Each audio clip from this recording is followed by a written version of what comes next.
Hi, in this video, I'm going to show you how to install VirtualBox on Windows 11.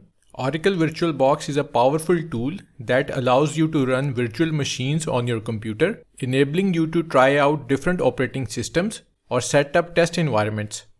So let's get started. The first thing you will need to do is download VirtualBox, open your web browser and go to official VirtualBox website. I have given the link in the video description.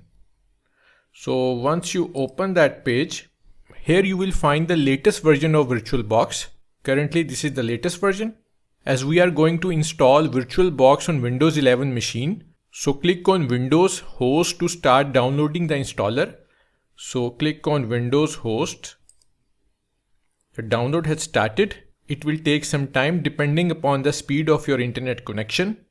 Once the download is complete, locate the installer file on your computer or click to open it from your browser. So click to open it. So let's proceed with the installation. On the main screen, click Next to begin the installation. You can customize the installation options. Choose the destination folder where you want VirtualBox to be installed. You can either leave it as default or specify a different folder. So we are going to keep it at default and click on Next. You will see a warning about network interfaces. So click Yes. Click Yes. Now click on Install button to start the installation process. The installation has started. This may take a few moments. Once the installation is finished, click Finish to exit the installer. VirtualBox is now successfully installed on your Windows 11 computer.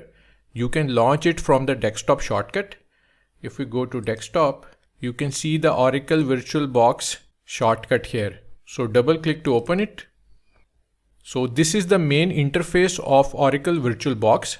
If you found this video helpful, don't forget to give it a thumbs up and subscribe to my channel for more useful tutorials. Thanks for watching.